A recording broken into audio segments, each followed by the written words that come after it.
Let's get started. Now, before moving on to the Excel file and proceeding to the case study, let us spend about 5-10 minutes to understand what project finance modeling is all about and how is it different from the normal financial model that we typically prepare. Now, usually what happens is that whenever we create a financial model, there is a process that we typically follow.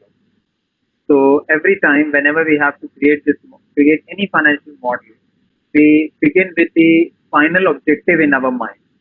Like when we discussed the camera manufacturing case study, we had an objective in our mind that we wanted to eventually use the financial model for the purpose of conducting business valuation.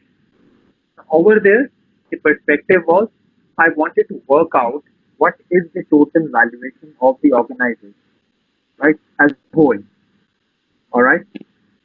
So what we did, we identified that for the purpose of company valuation, we will follow the DCF, and for the DCF, we need the future financial projection, and not just one single statement, but all the three financial statements, including P&L, balance sheet, and cash. So that is what the objective was in our mind when we started our discussion around the camera manufacturing case study. Now, there the perspective was to cover the entire company. What we are going to discuss in this particular case study is that if there is a project that a particular company is looking to undertake, which on a standalone basis needs to be evaluated, then how do we basically arrive at the future financial projection? So essentially the objective in this case study that we are going to be covering out here is, okay, you see my voice is breaking. Just 1 second.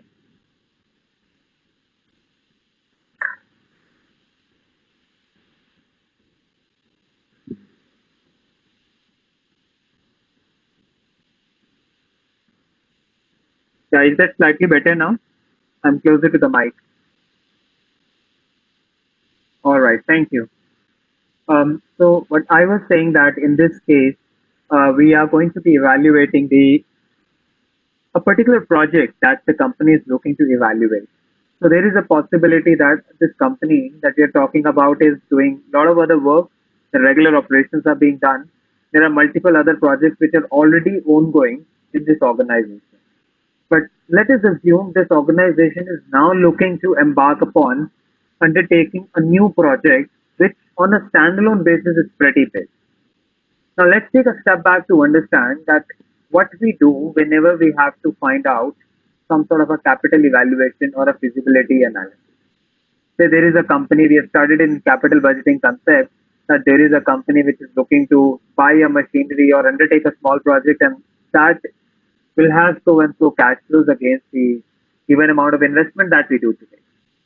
So the perspective that we are going to put across today is essentially to see that if that kind of a project needs to be executed, then how you arrive at those future financial projections, right? So that is the perspective in our mind when we are going to look at this model, that there is a project with a given defined life. So unlike the company financial model wherein we look at a particular horizon period, but then also take an assumption that the business would be run forever, even after the company's projections as well. So if I'm going to create the projections for the next 5 years, still I would be having the company doing its business for an infinite period. That's typically the assumption that we take for an organization. But here in the project finance modeling, we know that each and every project has a defined life. Some projects could have a life of 5 years, some projects could have a life of 10 years, some could have a life of 20 years. So if there is a life, then definitely the problem in hand is to be able to identify the expected cash flows in that particular period, because now we are not going to be doing the same project forever because that project has a limited life. All right. Let's say we are undertaking to construct a toll road, and when we construct that toll road, we would be probably executing that project for the next 7 years or 8 years, because that's how typically it happens. That if as a private limited company, I am given a project by the government that I can construct a road on a particular highway, and I will install some toll equipment over there, and I would collect the toll from the vehicles which would fly on that route. And usually, the Agreement with the government happens that you would build this project, you would operate it for some time, and then after 7 years, 8 years, or 9 years, you are going to transfer that project to the government. Now, it could be at an agreed price or could be free of cost, because the perspective is that you are setting up this project. Let's say you are spending about $100 million, and probably in the next 7 years or 8 years, you would have sufficient revenue collection or toll collection from the vehicles on that road that you will be able to recover your entire investment and also be able to make some money out of it. So that is when the government would say that you run this project for 7, 8 years and then you transfer it to me at so and so price or free of cost. So over there, the idea is that we basically create projections for those 7 years or 8 years, whatever that agreement is. But the unique part of a project finance model is that in this case, we would always begin with the construction stage because we would always have to spend some time in terms of setting up the project, in terms of getting everything ready in terms of operation. Because if there is a recurring company or a regular company which we are running and I have to create a project for it, I can straight away start to work on the operation financing model. But that's not the case in the project finance modeling because here we need to spend some time. Now, the time for the construction could vary depending on the project to project. For some projects, it could be 7 to 8 months of construction period. For some other projects, it could be 6, 7, 8 years as well. That it's going to take huge amount of time for you to get the project completed. Only then you will be able to start the construction. And usually for a toll road, you might take about 2 to 3 years of time. So depending on the project, the time that you spend on the construction could vary. And that's essentially the step number one while creating the project finance model. And once that period is over, then comes the operations period when we get the real operating cash flows from that project. And at the end, what we need to do, how are we going to use that project finance model? Essentially to see that the future expected cash flows are justifying the current investment or not. If I'm looking to invest $100 million on a particular project, whether I will be able to generate sufficient cash flows in future or not, what kind of IRR would I be able to generate out of this project, all that stuff we try and evaluate in project finance model.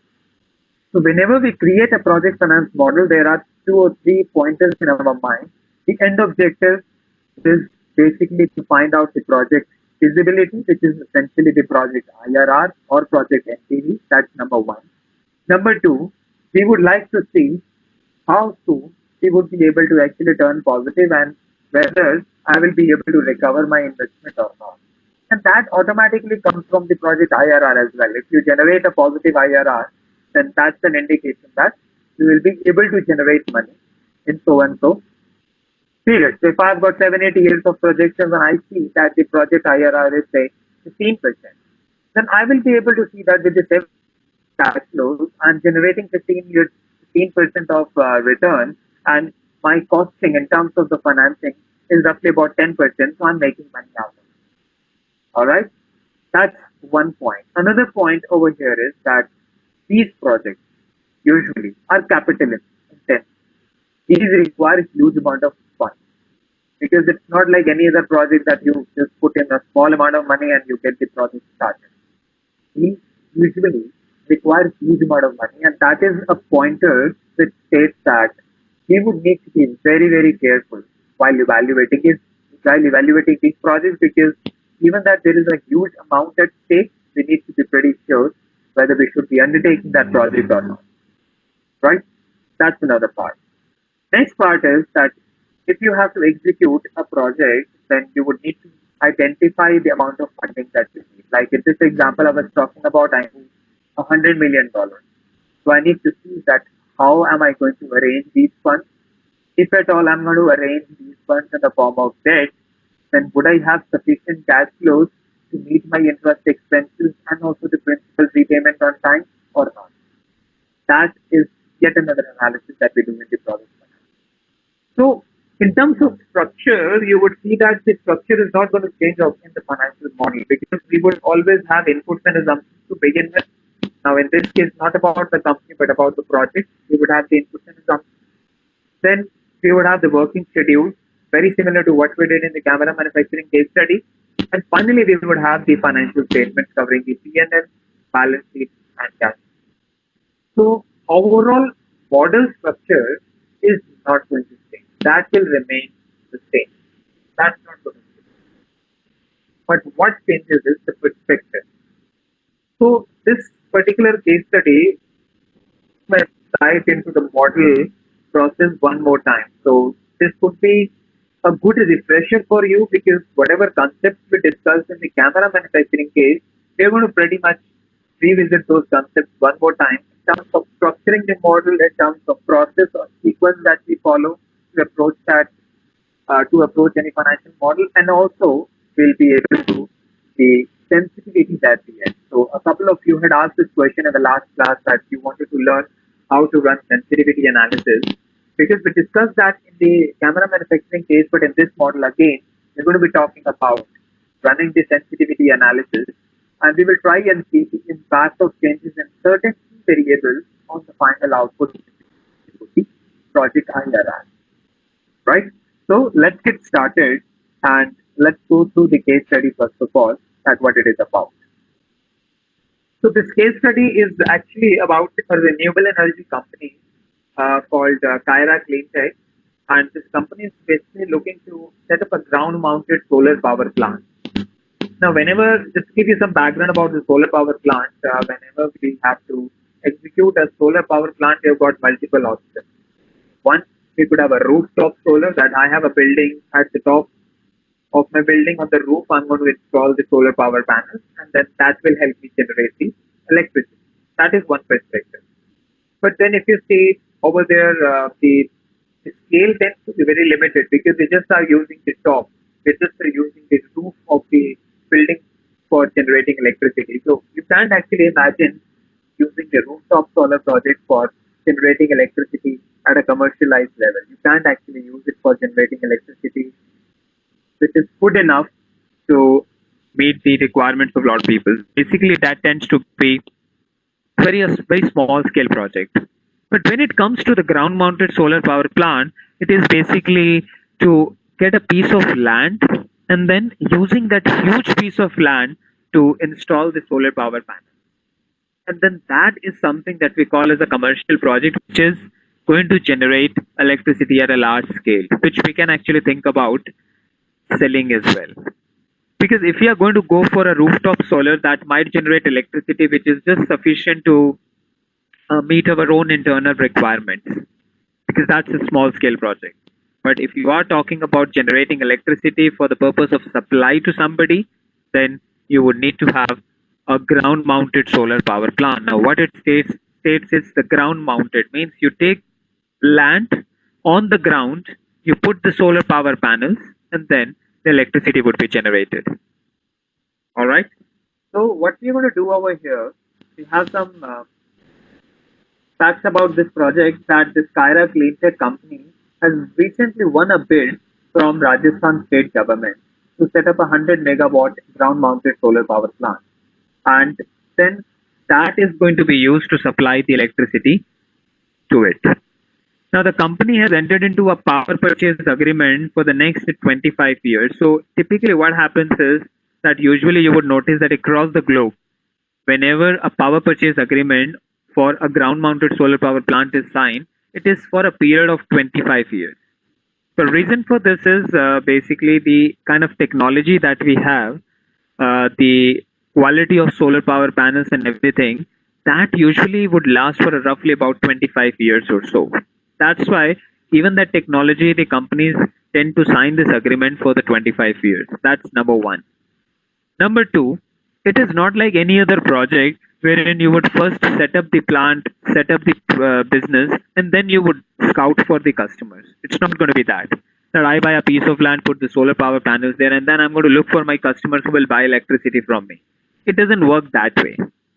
How it works is that first of all, I'm going to apply and get the customer. Like in this case, Kyra Cleantech, Rajasthan state government has this requirement. So Kyra Cleantech has submitted a bid and it has won it. So what's going to happen? Another unique part about this project is that the moment the construction is completed and the project is operational, right from day one, you have a customer. You don't really need to wait for some more time to get the customers and do the marketing for your project. It is just that in the beginning, you have to spend time to win that project. And once you have won it, then you have a customer right from day one, right? Now, but imagine a situation that you are setting up a hotel, and in that case, what happens is you need to do good amount of marketing, you need to get the customers, and gradually your occupancy would go up. So initially, probably in the first stage, you might just have 10-15% of occupancy because it's just a new hotel in the market. But as you go ahead, you might be able to establish a name and get good occupancy of about 50, 60, 70%. So that's another difference between this kind of a project. While when it is going to be run, the company will have the customers right from day one. So in this case, you would see that in the operational period, we have the sufficient cash flows to be able to meet our liabilities. So these projects also tend to be a little less riskier because here you don't have that kind of a risk that you are spending so much of money and then you have to look for people to buy electricity from you. So it doesn't happen that way. So companies typically sign a PPA, power purchase agreement, and then the power purchase agreement stipulates that this is the price, this is the agreed rate at which the electricity would be sold. Now, that might state that you give an equalized tariff, which is also called levelized tariff. That if it is less per unit of 4 rupees per unit, it will remain 4 rupees per unit in the entire 25 years time frame. That's called a levelized tariff. Another way to look at it is that instead of having a levelized tariff, you submit a bid for an initial tariff. And the agreement states that we would give you a 5% hike in the rates every year or 2% hike in the rates every year. So you get that details in the RFP, which is request for proposal. In that case, the Rajasthan state government would already mention that this is how I want the bid to be submitted, right? So if it says that you need to submit a levelized tariff, you have to create a model and get to a levelized tariff. And if it states that you give me an initial tariff per unit and I'm going to allow you to increase it or you have a right to escalate it at a rate of about 2 to 3% every year, then you submit a bid for the initial tariff in place, right? So let us get into this. You can ignore, like in this case study, what we are going to do. We are going to create the model for the next 25 years, which is going to be aligned to the power purchase agreement period.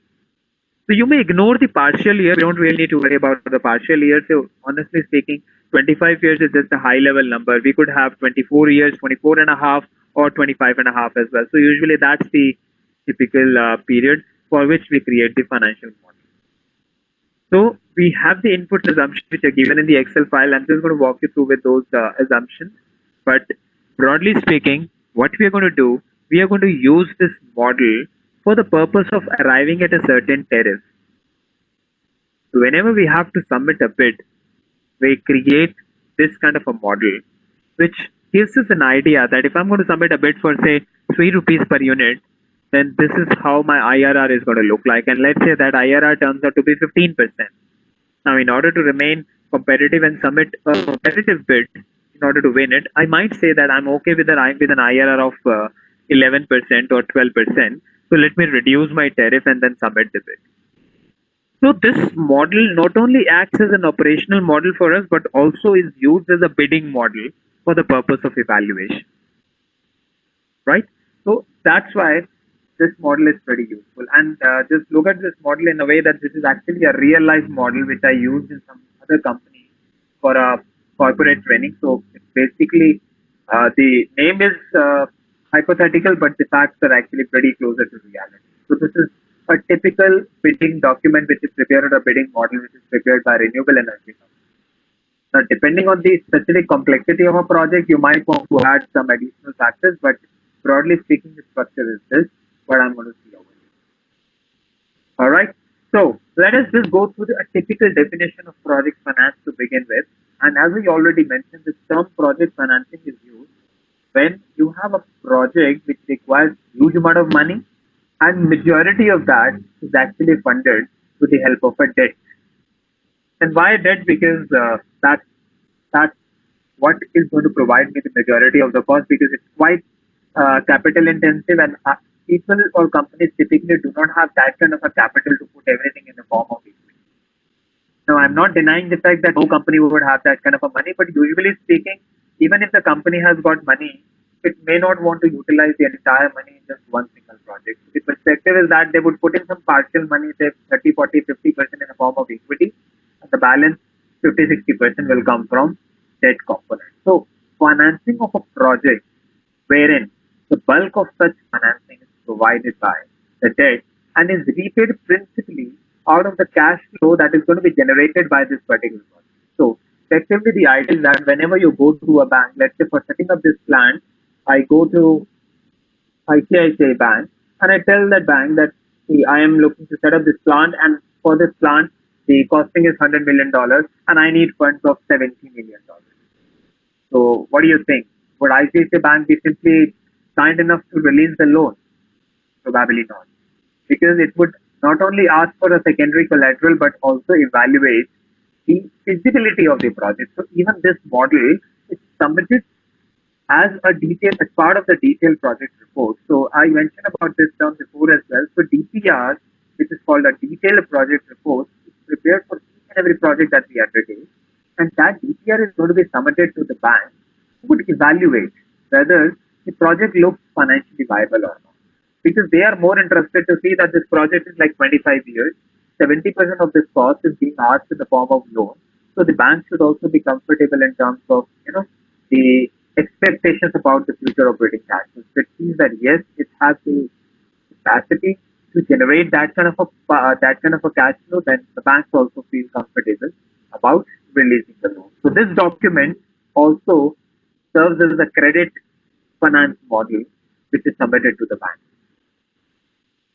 All right. So let us look at the flow that we use. Now this flow also is, you would see that it is aligned to the camera manufacturing case study as well. So broadly, you'll be able to make sense out of it if you recollect the process that we followed in CNC model. So here what we are going to do, first of all, we are going to identify the right date and the date structure. What it means is, leave this point for the time being, I'll talk about it in the very first version. Let's move ahead. Point 2, evaluating the project cost. So I'm going to evaluate that what kind of project costing I'm going to entail in this kind of a project. Then I would incorporate some sort of a contingency element that as part of my project cost, I'm going to spend, say, so and so money. And probably if something goes against me, I need to have some sort of a contingency fund as well. So 3, 4%, 5%, I can pass around the contingency. And once everything is done as part of the project cost, I would arrange for the funds and then go to the operations model and evaluate what is my operating revenue and operating cost. Then usually we move on to the fixed assets and depreciation part. After that, we look at the funding of the project covering the debt schedule and equity. And once we have all the details handy with us, we go to the final part, which is P&L, balance sheet and cash flow preparation. And at the end, once all the output statements are ready, we do the project evaluation, find out the project IRR, and then also run some sort of sensitivity to see the impact of changes in certain key variables on the final output. All right. So let's have a look at the assumptions. Here on the screen, you can see that these are some of the assumptions related to this project. This company name, as I said, is like Kyra Cleanset. And I'm going to start off this project on 30th November 2020. So bear in mind that we have a financial year which is 1st April to 31st March, but it doesn't mean that I can't start project at any other point in time. I can do that, right? So I'm going to execute this project on this date, which is 30th November 2020. On this date, I'm going to do it. And it is going to take me roughly about 7 months completed, which means that I'm going to get my project completed on 30th June 2021. Then we have the project cost element. The project is going to cost us 2,700 crores or 2,700 million rupees, which is 270 crores. And the split of that is given here, that EPC cost, which is engineering, procurement, and construction.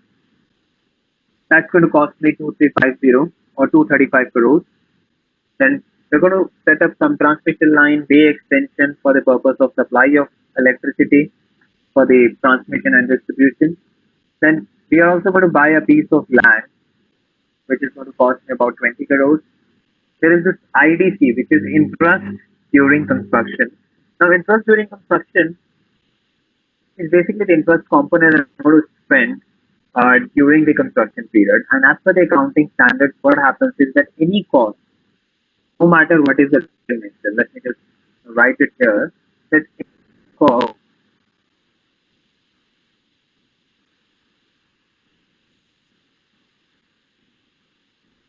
any cost that we incur during the construction period, no matter the real nature of cost, is taken as part of project cost. That is, it is capitalized. Or in simple terms, is taken as part of fixed assets. Now, what it means? It says that any cost that we incur during the construction period, no matter what is the real nature of that particular cost, whatever cost we incur, A to Z, entire cost is going to be taken as part of the project cost. We kind of capitalize it. And by using this term capitalization, I mean that we take it as part of our fixed asset. Now, let us assume that when this project is being constructed, I have got some people who are working on the ground, setting up the panels and setting up the transmission lines and getting this project ready for us. That's basically the labor who is working for us to set it up. The labor cost that I incur is also part of my project cost. So because my solar power panels might cost me 10 crore rupees, and then on the top of it, I've got labor who is working on the ground, that might cost me another 5 crore rupees. So whether it is 10 crore rupees of solar power panels or 5 crore rupees of labor cost, both of these are taken as part of project cost. Because whatever cost we incur to set up the plant, to set up the project, that cost is taken as part of our project cost. And what happens is that when you create the balance sheet during this construction period, all of this cost is shown as, but during the construction period, the project cost is shown as part of capital work in progress. I have spoken about this concept in some of the previous classes as well, that during this construction period, whatever project costs we have incurred, till the time it is completed, I'm going to show it as part of CWIP, capital work in progress. Because right now, the project is not ready, so I can't really show it as a fixed asset. But the moment the project is completed, the project, when the project is completed, then the entire amount lying in CWIP will be transferred to fixed asset. Because now it is no longer capital work in progress. It is basically the fixed asset component. It is now a completed project. And when it is a completed project, we put it as part of the fixed asset. And now in this example, you see that we have got to see that the project life is 25 years, right? So we basically depreciate the project cost, which is essentially the fixed asset component, over 25 years. That's the process that we're going to follow.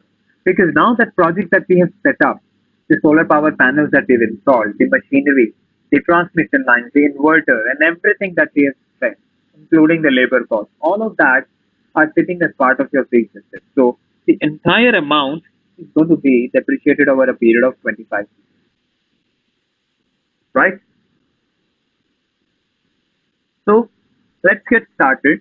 Let's move on to the first file that we have here, which is Project Finance Par 01. So please open the first file par 01 PS. And I'll talk about these assumptions in this case.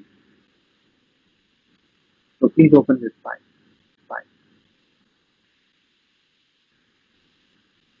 It's going to be a quick refresher, not in terms of the financial modeling concepts that we discussed in PMC, but also are going to provide us some additional insights about the project finance specifically, and also the Excel stuff as well that we discussed in the first class.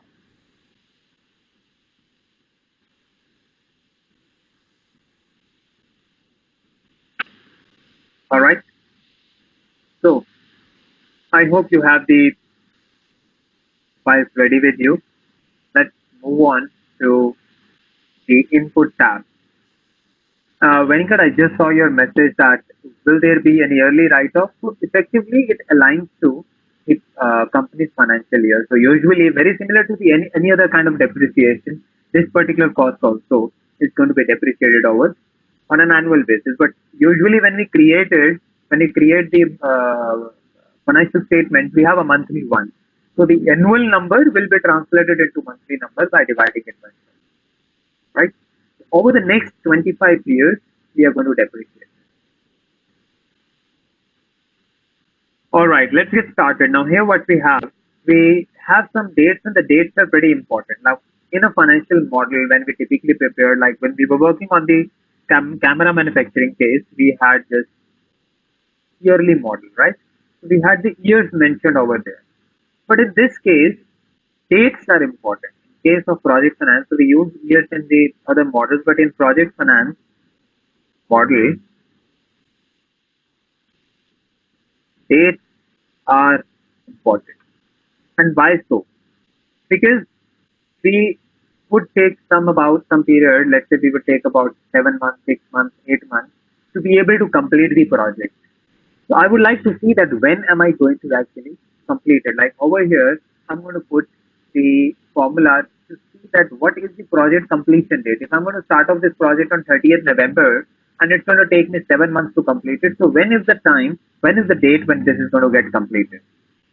So here we use that function which we already discussed in the Excel class, that's 2 months, which is end of month. End of month, 30th November, comma, 7, which is going to add 7 months and give the last date. Because usually when we create a model, we talk about the year ending so and so date. So that's why usually the year month function tends to be used. And whenever you have to add months, obviously it's none other than year month function. So that gives us the date, which is 30th June 2020. All right.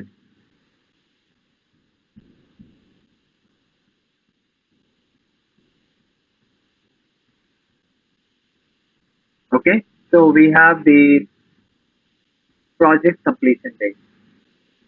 Now, very related to this, I would need to see that if my project is started on 30th November and ending on 30th June, then if there is an accountant who is sitting in this company, that person would definitely close books on 31st March. Let's say this is an Indian company and that follows April to March kind of financial year. So the first year that it is going to close will basically cover 30th November 22, 31st March 2021.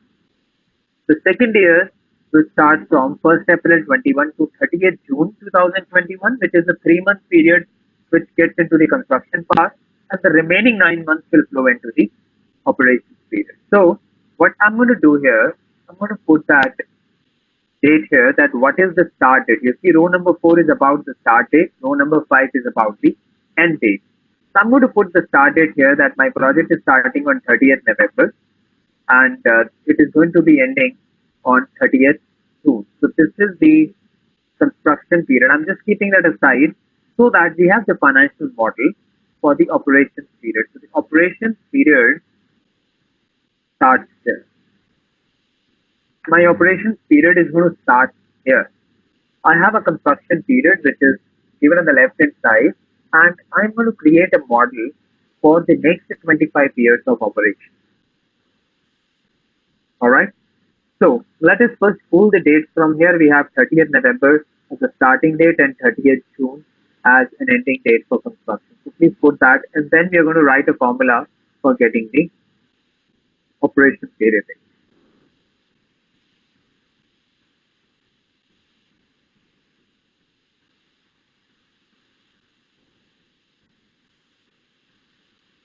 Now in the operation period date, I'm going to put the first date as the previous period end date plus 1. That's how we usually get the starting date of any period. So the starting date of any period is equal to the ending date of the previous year or the previous period plus 1. Do that. Previous period plus 1. And then comes the interesting part, which I've already discussed in the Excel class, but I'm going to talk about that concept one more time. That if you have a base date, how you can write a formula to be able to get the financial year end date. Like in this case, we have the starting date as 1st July 2021, and then I'm going to put the 31st March 2022 over here. Abhijit, I just noticed a question that what if the construction period is more than 1 year? Let's say it goes to 2 years, 3 years, 4 years. So usually we create a structure for the construction period separately. If it covers 3 months, 6 months, 10 months, 1 year, 2 years, 3 years, no matter what that period is, we usually have a separate model or a separate set of workings. I would rather put it this way because we don't really have any revenue numbers or something else. Everything that we spend is part of our cost. So what we do is that for the construction period, we simply create a separate working which gives me the details about the months or probability years. If it is a long-term project, in terms of construction, I would include the cost elements over there. And usually in case of projects, the companies typically have a Gantt chart ready. Now, which Gantt chart basically gives you the list of activities related to that project. Whatever list of activities we have got related to the project, we cover it. So what we do for the construction period, during the construction period, we would simply be listing out that these are the costing elements. Probably in this month, out of 300, I'm going to spend 10. Next month, I'm going to spend 50. Then I'm going to spend 30. Then I'm going to spend 45, something like that. So you have a phasing of it. So you have not only the cost, it gives the cost, but also the phasing as to when you're going to spend what. And that's nothing but a project planning document. Project construction planning document, I would rather say it this way. Right?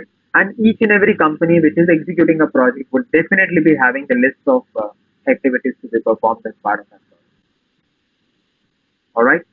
So that's how we cover it. Now, I saw another question of what's the difference between construction and operations period. So construction period is essentially the period when the construction is happening, when we are spending time to set up the plan. Like in this case, we are going to take 7 months from 30th November 20 to 30th June 21 to be able to set up the project and get it completed. Once it will be done, then we would get on to the operations part. Yes, Abhijit. So it can be 2 years, it can be 3 years, it can be anything. It is essentially related to the nature of the project. So some projects could be ready in just 6, 7 months of time frame, or some projects could take 3, 4 years, 5 years as well. Right? So it depends on the nature of the project. That's what will decide the construction. Now, the operations period is going to begin from 1st July 2021. So, in order to create the end date, of financial year, what we need to see? We need to see what is starting date here. The starting date is 1st July 2021. Corresponding to this, we would have an end date which is 31st March and then some year. I'm just putting Y because I don't know what that year is going to be. But what I know that the day is going to be 31st, the month is going to be March because that's typically the financial year followed for Indian companies. So what we need to do here is that we need to pick a logic which can automatically fetch the year number for us. Like if you see the year number of 1st July 21, it is 2020. So this example, year number of 1st July 2021 is 2021. But the result that I need here, let me just manually punch and I will change it later. The result that I need is 31st March 2020. That is the result that I need, which is nothing but the year number of 1st July 21. I extract the year number from here and do a plus one. That gives me the year number to be shown. However, if you see this period, this entire year covers 1 April 2021 to 31st March 2022. So we have 12 months in the complete year. And you see that in these 12 months, the first 9 months are April 2021 to December 2020. And the last 3 months are January 2022 to March 2020. Now, do you notice that why I have kind of split the 9 months and 3 months here? Because the logic is that the last 3 months fall into 2022. Yeah, sorry, my mistake. It's 22. Thank you. The last 3 months fall into 2022. But the first 9 months fall into 2021 in terms of calendar year, right? Our English calendar basically gets over on 31st December 2021. So the calendar year is 2021, but even the first 9 months correspond to the financial year ended 31st March 2022. So if I am given the starting date and I have to get the end date over here, which is the end date of financial year, and I have to create a date. And date would basically be created with the help of year date function, which would start with the year number. Now, year number, if the base date is April 21 to December 21, then the year number is going to be 2022, which is the year number of the date plus 1. If the month number is January, February, or March, then the year number of these dates is 2022, and the year that I need over here is also 2020.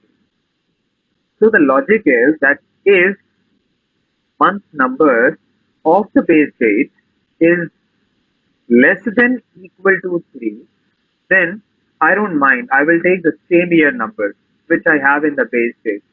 Otherwise, I'm going to take the year number of the base date and do a plus 1, because if it is 4th month, 5th, 6th, 7th, up to 12, I am going to take that year number and do a plus 1. Like if it is April to December, I'm going to take 2021 and do a plus 1. But the moment I see that the month number is 1, 2, or 3, which is less than equal to 3, then I don't mind taking the same year number. I will take it and don't need to do a plus 1 over here. So this logic helps me identify that whatever date I would have here will automatically be adjusted with the help of formula. Then I know that month number is 3 and the day is 31, because that's how the year number is going to get over. So we have a final formula which is, well, let me put that here at the top. This is the formula that you need to follow over here. And this is something which I've already discussed in the Excel class. If you recollect, this is something that we discussed in the Excel class. We talked about the cases as to how you create the financial year end date, which is January to December, how we create it if it is April to March, how we create if it is July to June, and so on and so forth. Exactly the same logic was discussed here. That if the month number is less than equal to 3, because these are the first 3 months wherein the year number need not change, but from April to December, the year number has to shift to the next calendar year. So we put that to the help of if function. All right. So take a minute, write this formula, and then we'll move ahead.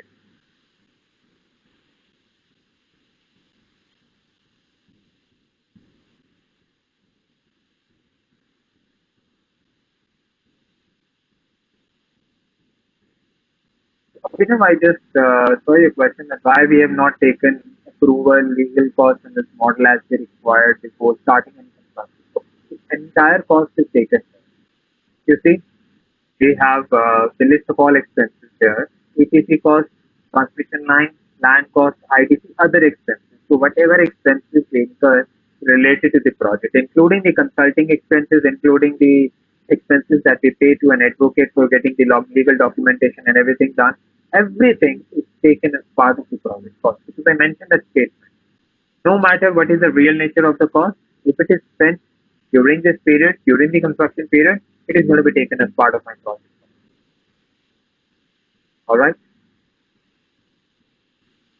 It's just that I've kind of squeezed those items here under some broad head.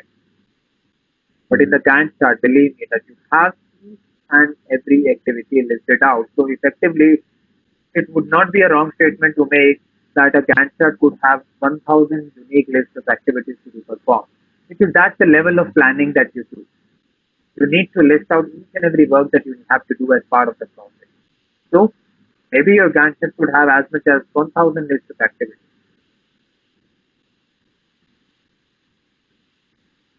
Does this make sense?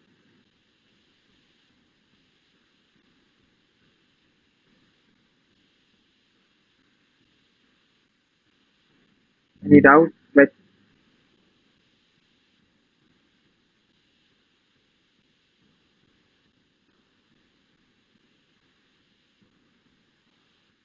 All right. Now, once you're done, it's just a matter of just simply copying and pasting it to the right hand side. So once you've done it, you could simply select this and copy and paste it to the right hand side. You'll see that it automatically creates a series of dates for us. We have the 1st April 22 to 31st March 23. Then we have April 23 to March 24, and so on, so forth. So the same formula can be replicated on the right hand side. That gives you the final. It means these dates are ready. And the beauty of including these functions is that at a later stage, when you're using this module, say you decide that no, my project is now deferred. I'm not going to start it on 30th November. Let's say I'm going to start it on 30th June 2021. That's when I'm going to start it. Now, see what happens. When I start it on 30th June 21, the 7 months will get over on 31st January, and hence my project construction, my project operations will start from 1st February. So the first year would be a partial year covering only the 2 months. So it is fully dynamic, and let's say I'm going to take 8 months to complete it. 8 months will be it. So this is how the dates with the help of formulae are going to help you in this model. All right. Now let's move on to the next part as to how we get the year number. Year number is more like a simple year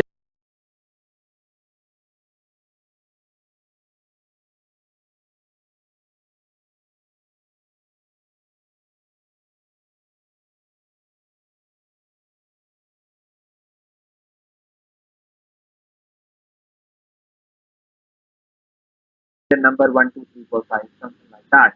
So that if I at a later stage I have to refer to which section year number I'm talking about, I should be able to refer to that easily, which is equal to the previous year and to a plus one. And then kind of drag it on the right hand side. Gives you 1, 2, 3, 4, 5, and so on and so forth. This formula over here is simply equal to previous cell plus one. You simply take the previous year and do a plus one, and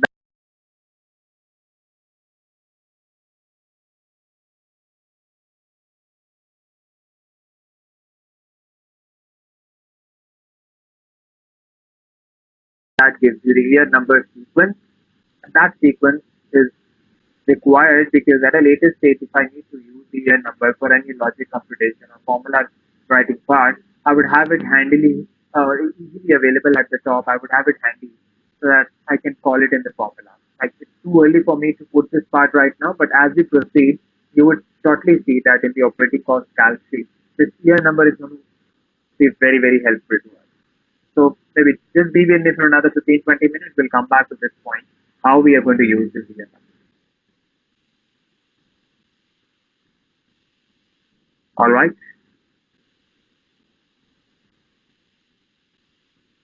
Then comes the operational days in a year. So how many days you've got in a year? So if I show you, I've got 2 days. Let's say I've got 29th August and I've got 30th August. I've got 2 days, right? I need to find out how many days are included in this range. So if I'm going to start some project on 29th August and complete the project on 30th August, and I'm taking 2 days to complete it, right? So 2 days is basically the total number of days covered between start date and end date. So what I can do, I can take the basic delta of these. When you take 30th August minus 29th August, that gives you 1. But what I know over here is that I've got 2 days, so I would need to do a plus 1. And this tells me the overall number of days which are covered between the start date and end date. And see this logic, if I change it to 31st August, it automatically moves to 3 because now we are taking 31 minus 29, which is 2, plus 1 equal to 3 because I need to cover 29 as well. So it covers 29, 30, and 31 hours.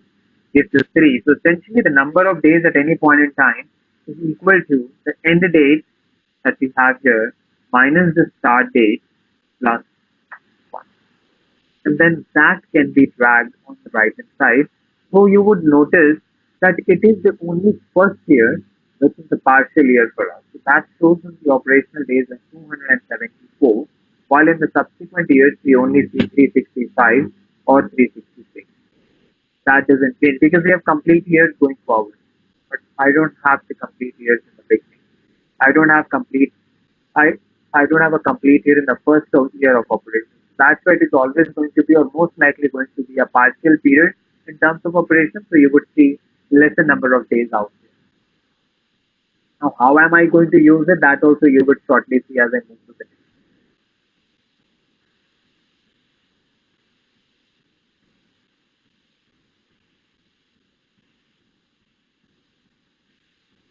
Does this make sense? Any questions?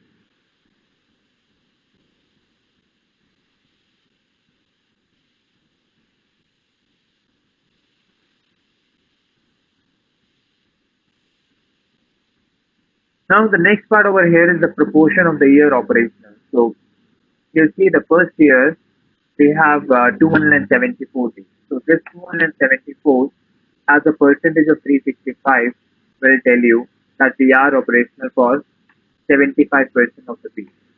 That's the period for which we are operational. But I wouldn't recommend using this simple formula here, which is divided by 365, because it's quite likely if I have 366 days in some of the years, it would give me a percentage which is more than 100%. Now, that's logically wrong because I can act like have 100%. I cannot have 100.1%. That's not possible. So what we could do, we have a function in Excel which can automatically do this task for us. So we use this function called year frac. Here, Prat, I'm going to ask you two basic parameters that what is the start date, comma, what is the end date. You provide those two. You also have an option to give basis, but I'm going to go with the default basis, which is to find out the actual proportion, and that gives you 75% in the first year and 100% in all the subsequent years over here. So we get to know that from year number 2 onwards, I have 100% years, and the first year is a partial period. It covers only 75% of it. All right.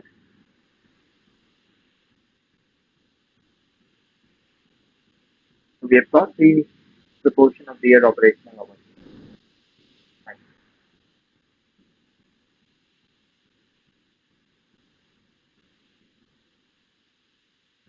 Any questions till this stage? Please let me know.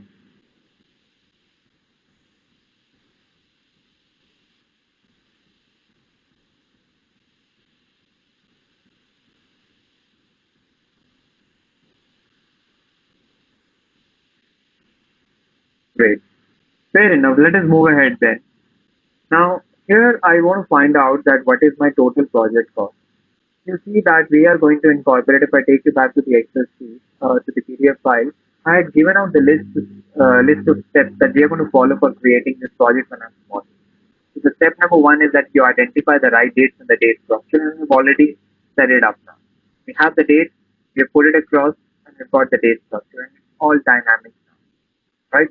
At any stage, any input that you change related to the date, it is going to automatically be reflected in the financial model. The next is that you evaluate the project cost, identify what are the project cost elements, and the third step is to incorporate contingency.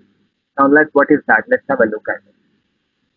These items that you see in the yellow shaded cells, these will essentially come from the Gantt chart. The Gantt chart which gives you the list of activities that you're going to perform, the corresponding expenses that we're going to incur, all of those items would be captured here. So we know that this is the total cost that we're going to incur on our project. And then I have also taken a contingency element here that it is going to be 15 million rupees, about 1.5 crore rupees. Including all of that, I believe that I'm going to spend 2,700 million rupees on this project. But at the end, once my entire model would be ready, the last step, I'm going to run some sort of sensitivity. And what is sensitivity? Let's say if 2,700 crores is the project cost, then that 2,700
crores is giving me a project IRR of say 15%.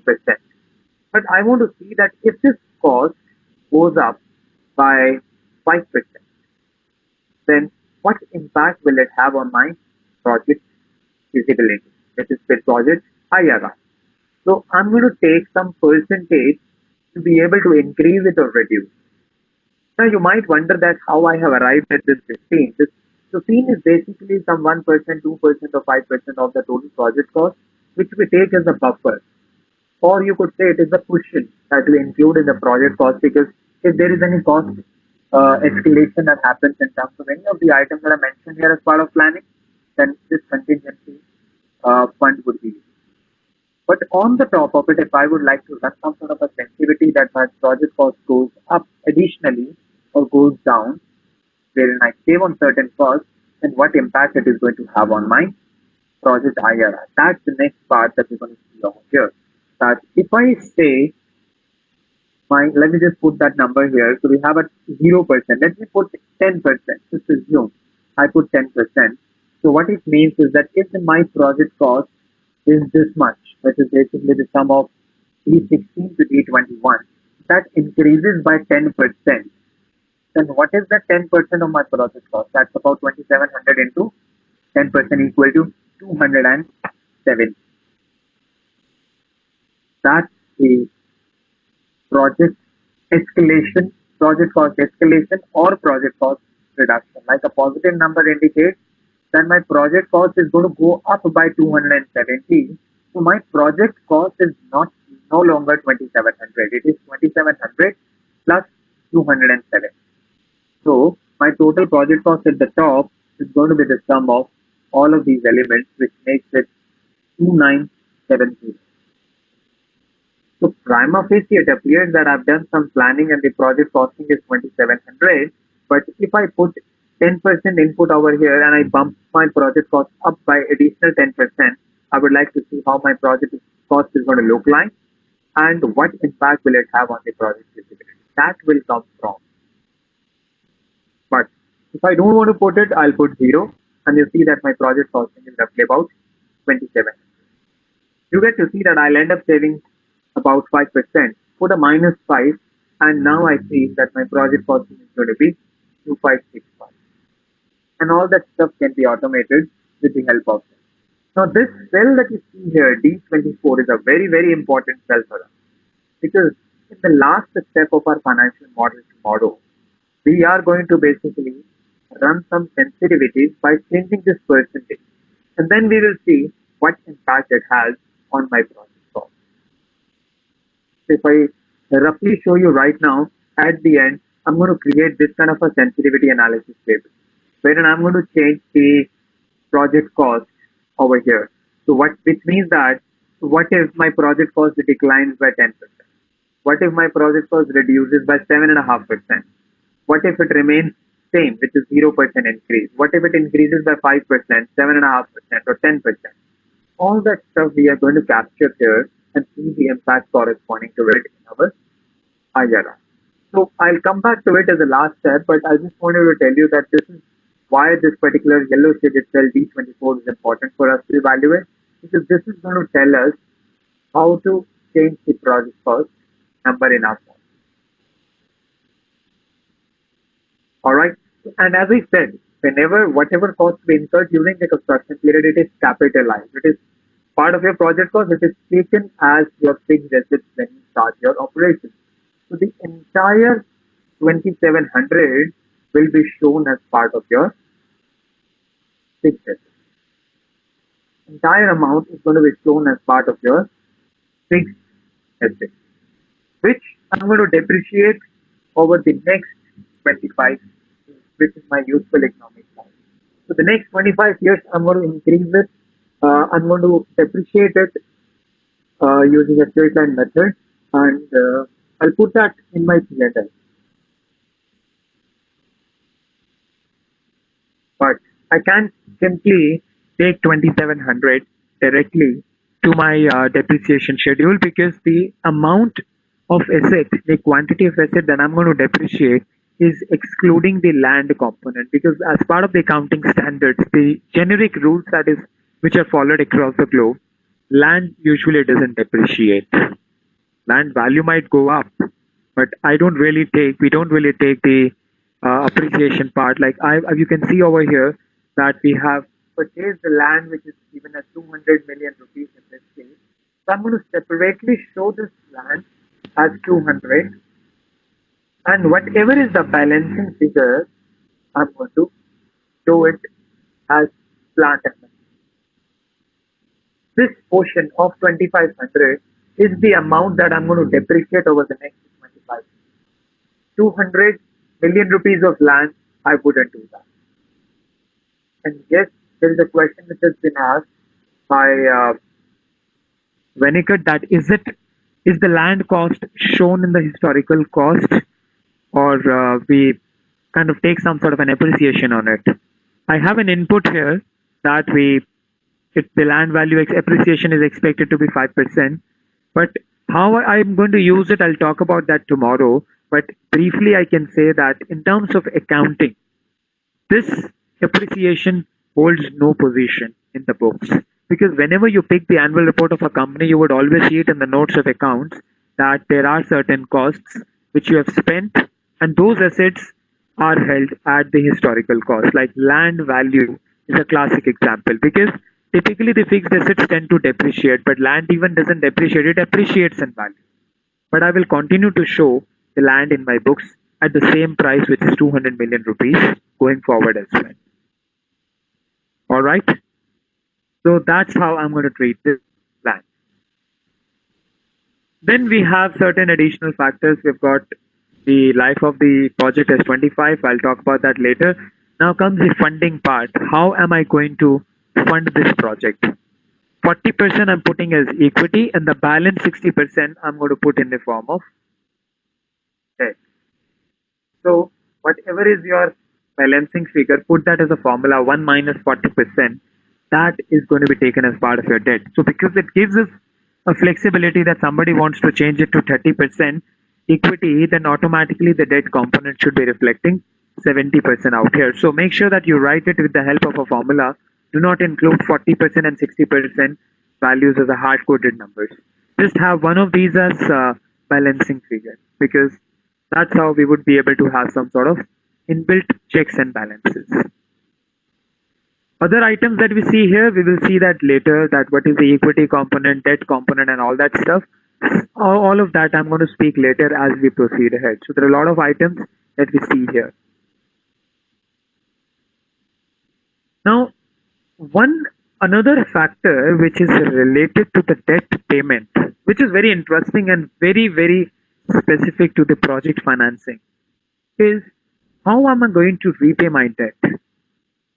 Because usually these kind of projects are executed for a longer period, and there is a possibility that I may have some issues in terms of project cash flows in the initial period. Like I'm going to set up, forget about this power plant project right now. Let's say you need 100 crore rupees to set up a hotel. So you're going to buy a piece of land.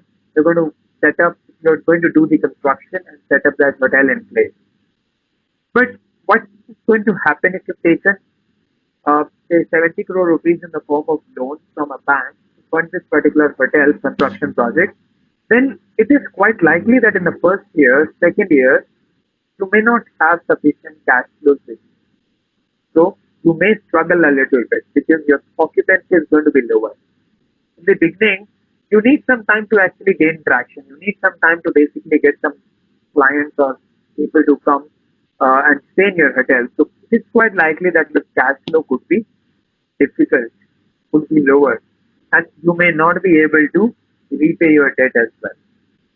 So we do not usually go for a normal repayment structure. We go for what we call as debt sculpting. Debt sculpting. If you go with the term sculpting, sculpt is basically creating it, structuring it. So you would have heard of this term called sculpture, right? So sculpting is basically creating a structure of debt repayment that you decide and agree with the bank that this is how I'm going to be repaying the loan in future. And how do you decide on that? You would have a number in mind that, let's say in the first year, I've seen my model. In the first year, I'm going to have an available cash of so and so. Using this cash, I can pay only 2.5% of my debt. Next year, I will have a higher cash flow because by that time, I would have a good name in the market. I would have the better occupancy and hence better cash flows. So I would have a better cash flow, which I can use for servicing my debt. So I would be able to pay to the extent of 5%. Probably in the third, fourth year, I would have even more cash flow, so I can pay 7% or 10% also. So you kind of structure the debt repayment in line with the available cash flow. So it's like structuring the debt repayment by considering available cash flow for debt service. What is the cash flow that we have got to service our debt? That is something that we evaluate. Then we come back and see the numbers that we can actually pay to the bank. And it is not just on the basis of any whims and fancies. You create this structure, we create this model, which is going to throw that light to us that this is the amount of cash flow that we can expect in so and so years. And then we come back here and punch in these percentages and agree with the bank. It gets written in our debt agreement as well that this is how I'm going to repay it. Right? So the bank would accept this particular structure because you are going to agree with the bank, right? You are taking a project finance. It's a very common thing. In terms of project financing, it's a very common thing because companies cannot really go for a normal EMI structure, probably because they wouldn't have good amount of cash in the beginning. So they agree with the bank that we need some relaxation in the initial years. You see our business plan. This is how our cash flows are expected to pick up. So give us some flexibility. But obviously, if you don't pay a good amount of debt in the beginning, your principal is on the higher side, so you end up paying more interest in the beginning. Yeah, Richie, you could kind of relate it to the moratorium as well, but it's not like a complete moratorium because you still have some amount of cash that you have to pay. Moratorium is that you don't have cash and you don't pay it, and moratorium is only for a limited period.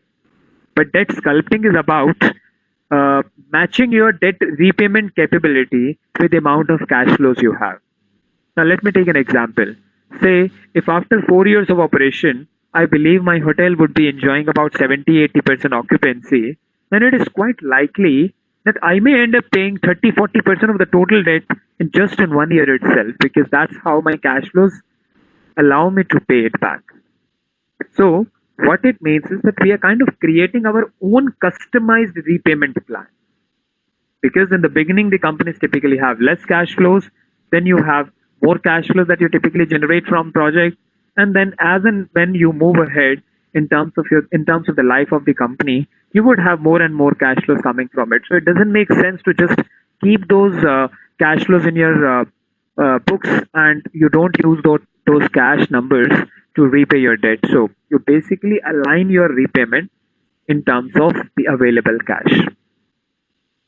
Yeah, I see your question. That is it like a seasonality? Could be the case that you have some period in which the hotel business is pretty good, so you might want to pay higher amount in that period, and you might want to pay less than amount in the off period.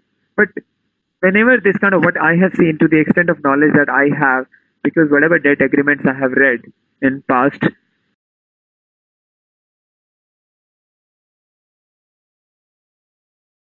in terms of vetting, I've seen that it's kind of structured on an annual basis, right? So you companies typically don't say that in first quarter I pay you 5%, second quarter I'll pay you 2%. I see that usually it is on an annual basis, and then you pay it equally across all the months. That's how it happens. Or you pay just once in a year, or once in a quarter, or once in a half year. All of that is agreed and mentioned in the agreement. Now, Riddhi, I see your question. Is it like equal to ballooning payment? Not really, because here it's not like that we are not paying something and we are all of a sudden increasing the payment at the end of the period. It is still going to engage, still going to entail some sort of a payment in the beginning, and that payment will just increase with the passage of time, because you would expect to have more and more cash flows in future, right? So what I want to do here, that there is a drop down that I've created, that whether it is sculpted or equated. Equated repayment is this, that over 15 years I'm going to pay 6.7% every year, and sculpted is a hard coded number that we agree.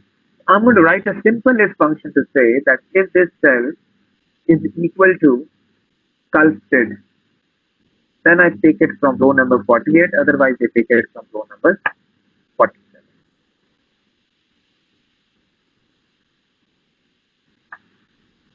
And that's something that I can do over here. Because now you see, if it is sculpted, it shows the 2.5%. If I show it as weighted, it shows me 6.7%. So we are trying to build some sort of a flexibility in our model. So just in case you want to switch between equated repayment and sculpted repayment and just be able to see the project IRR on the basis of those, you can do that. Right? Let me read a couple of more questions. So Abhinav, I see your question that if you have an equity partner in this project, so how we need to prepare the repayment plan for the equity shareholders. So equity repayment, or the amount that we pay in terms of the equity shareholders to exit from this project, would basically be dependent on the cash flows that we expect to have. So when you create a model, you create it for the project. I'm trying to figure out what is my project IRR, right? Once you have a project, you could also see that this is the excess cash flow that I might have, and then I'm going to use that money for doing the repayment to the equity shareholders as well. But bear in mind that the bank might stipulate some sort of a covenant, some sort of a condition that until and unless you pay them, you wouldn't be able to repay the equity shareholders. So these kind of conditions you could typically find in the debt agreement for the long-term loans that you take. Right? Dipankar, I see your question that this does this attract a different interest to this premium at different stages because initially the risk is high? Definitely yes. So what happens is there is one very common covenant that I have seen, because how the banks usually state is that when you are giving lesser amount, that means you have less amount of cash available with you. So they may state that in the initial 3 years or the initial 4 years, I'm going to charge 10% interest rate, and after that, I'm going to give you a relaxation in the interest rate, and that will reduce to 9%. That's a fixed repayment plan. And there is another clause that I've seen in the legal agreements which states that it is going to be a variable interest rate, like base rate plus 300 basis points, and it will reduce to 250 basis points after 2 years or after 4 years. So that's how you basically cover the risk component. All right. Yet another thing is that you.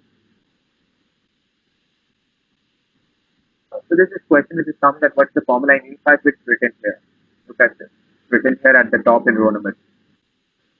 Now what I was saying. Okay, let's come back to this. I was saying that there is yet another clause that I've seen in the debt agreement that is related to the interest coverage ratio or the debt service coverage ratio. The banks tend to state that I want some cushion, and I will see a company to be riskier if its interest coverage ratio is lower. If the interest coverage ratio is, let's say, less than 8 times, I'm going to charge 12%. If it is greater than 8 times, I'm going to charge 11%. That's yet another clause which is typically found in the debt agreement. All of these covenants are required to be met. And sometimes these covenants would also state that if your interest coverage ratio or debt service coverage ratio reaches below a certain threshold, then that will be taken as a default. You would have to immediately repay the entire loan. And if you don't do that, we will take over the project. So that's yet another covenant which is specified, which actually forces the company to do the proper planning and not to waste that money anywhere else. Usually, the agreement could also state that because you take a huge amount of loan for disbursing any amount greater than a certain threshold, you need an approval from the bank as well or the lending authority also. That could also be specified as a covenant, right? All of that is included as part of the legal documentation, not just for this kind of loan, but also for a long-term loan. All right. Does this make sense? And lastly, we are going to cover one more line and then we'll take a quick small break. Um, Here we have the cost element.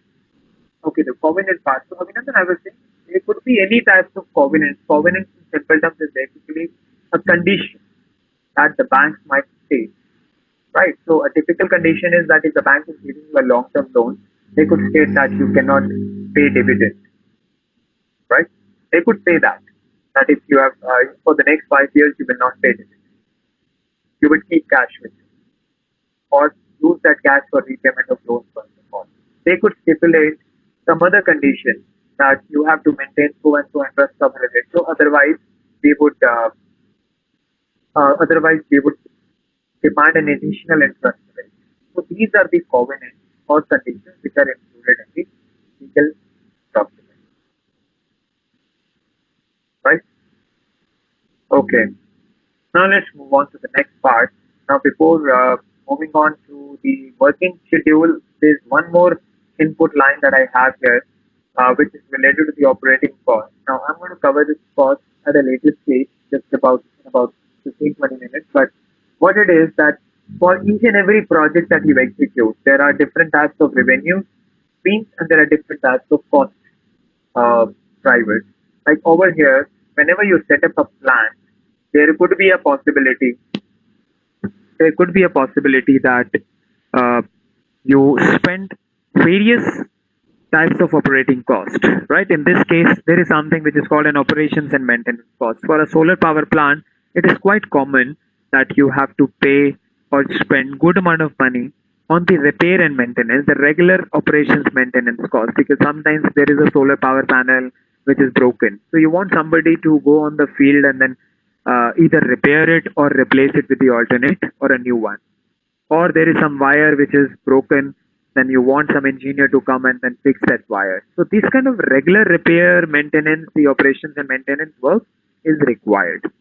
The companies may have a choice that they may decide to do it on their own. They have some small team which will work on this particular part, or they may want to just outsource this particular part to a third party vendor.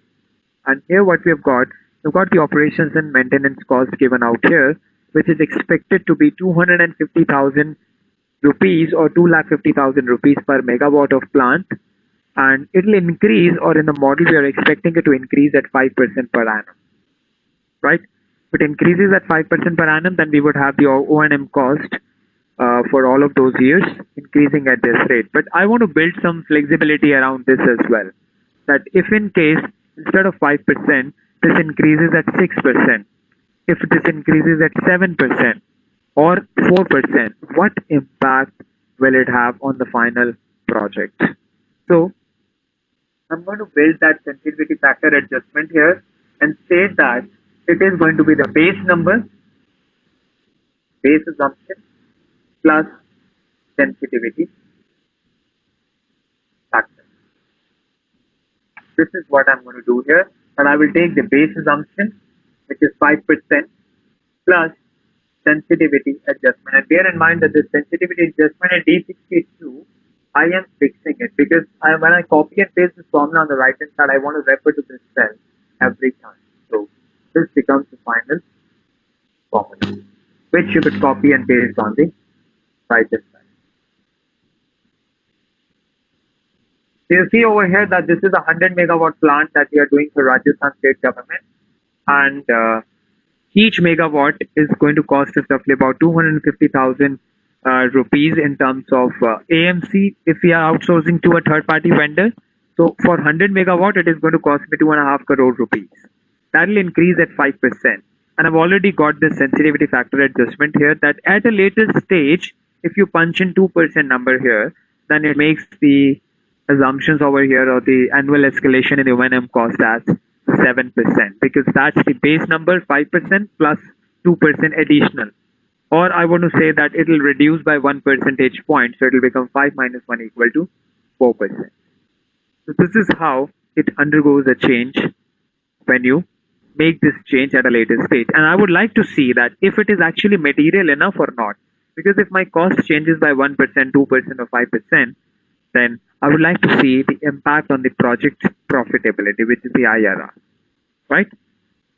So that's the final O&M escalation that I'm going to take over here. And this is just a brief discussion here. When we move on to the operating cost shortly, we will talk about this particular aspect one more time.